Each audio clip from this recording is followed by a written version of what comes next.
സുഹാനെ കാണാതായ നിമിഷം മുതൽ അവനു വേണ്ടി തിരയുകയായിരുന്നു ചേട്ടൻ റയാനും. ഒടുവിൽ എവിടെയും അവനെ കാണാതെ തേടിയലഞ്ഞ് തളർന്ന് വീട്ടിലേക്ക് തിരിച്ചു വന്നപ്പോൾ നെഞ്ചു തകർന്ന് അവൻ വീടിൻ്റെ ചുമരിൽ കോറിയിട്ടത് സുഹാൻ ഈസ് മിസ്സിംഗ് എന്നാണ്. നാട് മുഴുവൻ സുഹാനെ തിരയുമ്പോൾ കുഞ്ഞനുജന് എന്തു പറ്റിയെന്നറിയാതെ നെഞ്ചിൽ തീയുമായാണ് ചേട്ടൻ റയാൻ വീട്ടുമുറ്റത്ത് അവനെ കാത്തിരുന്നത്. ഒപ്പം അവസാനമായി അവൻ വീട്ടിൽ നിന്നും ഇറങ്ങിപ്പോകുന്നത് കണ്ട നിമിഷം പറഞ്ഞ ചില വാക്കുകളുമായിരുന്നു റയാൻ്റെ നെഞ്ചിലെ തീയായി മാറിയത്. 8 വയസ്സുകാരനായ ചേട്ടൻ റയാനും സുഹാനും തമ്മിൽ 2 വയസ്സിൻ്റെ വ്യത്യാസമേ ഉണ്ടായിരുന്നുള്ളൂ. കൂട്ടുകാരെ പോലെ തന്നെയായിരുന്നു ഇരുവരും. ഇടയ്ക്കിടെ വഴക്കിടുകയും ചെയ്യും. അങ്ങനെ ഇരുവരും വഴക്കിട്ടപ്പോഴാണ് അനിയനെ ചൊടിപ്പിക്കാൻ ബാഡ് ബോയ് എന്ന് റയാൻ പറഞ്ഞത്. ഇതിൽ സങ്കടം വന്നായിരുന്നു സുഹാൻ വീട്ടിൽ നിന്നും ഇറങ്ങിപ്പോയത്. ഒടുവിൽ അവനെ കാണാതായപ്പോൾ അറിയാതെ പറഞ്ഞു പോയതാണെന്നും പറഞ്ഞ് റയാൻ കഴിഞ്ഞ മണിക്കൂറുകൾ മുഴുവൻ വിതുമ്പുകയായിരുന്നു. തിരച്ചിലിനൊടുവിൽ സുഹാന്റെ മൃതദേഹം കണ്ടെത്തിയപ്പോൾ നെഞ്ചു പൊട്ടിയാണ് അവൻ കരഞ്ഞതും. ശനിയാഴ്ച രാവിലെ 11 മണിയോടെയാണ് ചിറ്റൂരിലെ 6 വയസ്സുകാരൻ സുഹാനെ കാണാതായത്. 6 മാസം മുമ്പ് വിദേശത്തേക്ക് പോയ മുഹമ്മദ് അനസിൻ്റെയും നീലഗിരി പബ്ലിക് സ്കൂൾ അധ്യാപികയായ ഭാര്യയുടെയും ഇളയ മകനായിരുന്നു സുഹാൻ.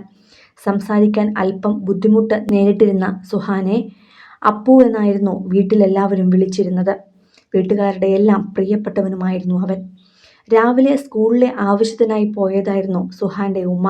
സുഹാന്റെ ചേട്ടൻ റയാനും മുത്തശ്ശിയും ഉമ്മയുടെ സഹോദരിയും മക്കളുമാണ് വീട്ടിലുണ്ടായിരുന്നത്. ചേട്ടനോട് പിണങ്ങിയിറങ്ങിപ്പോയ സുഹാനെ ഏറെ നേരം കഴിഞ്ഞിട്ടും കാണാതായതോടെയാണ് തിരച്ചിൽ തുടങ്ങിയത്. ആ സമയം മുതൽ നാട്ടുകാരും പോലീസുമെല്ലാം ആ പ്രദേശം മുഴുവൻ അരിച്ചു പെറുക്കിയിരുന്നു. ഒരു നാടൊന്നാകെ ഉറക്കമൊഴിച്ചു തിരയുകയായിരുന്നു രാത്രിയും. വീടിന് സമീപത്തെ പാടശേഖരങ്ങളിലും കുളങ്ങളിലും ആളൊഴിഞ്ഞ കെട്ടിടങ്ങളിലും പലവട്ടം ഇന്നലെ തന്നെ തിരഞ്ഞു. ഉമ്മയ്ക്കും നാട്ടുകാർക്കുമെല്ലാം ഒരു നറുചിരിയുമായി സുഹാൻ എവിടെയെങ്കിലും മറഞ്ഞിരിക്കുന്നുണ്ടാകുമെന്ന പ്രതീക്ഷയായിരുന്നു എല്ലാവർക്കും. എന്നാൽ ഇന്നലെ രാവിലെ 9 മണിയോടെ അതെല്ലാം വിഫലമായി. വീടിന് 800 മീറ്റർ അകലെയുള്ള കുളത്തിൻ്റെ മധ്യഭാഗത്തായി കമിഴ്ന്നു കിടക്കുന്ന നിലയിലാണ് കുഞ്ഞിൻ്റെ മൃതദേഹം കണ്ടെത്തിയത്. നാട്ടുകാരായിരുന്നു ആദ്യം കണ്ടത്. കുട്ടിയെ കാണാതായതു മുതൽ ഉമ്മയും നാട്ടുകാരും അടക്കമുള്ളവർ ഈ കുളത്തിന് സമീപം തിരഞ്ഞതാണ്. പക്ഷേ ഒന്നും കണ്ടിരുന്നില്ല. വീടിന് സമീപത്തെ 2 കുളങ്ങളും പരിശോധിച്ചിരുന്നു.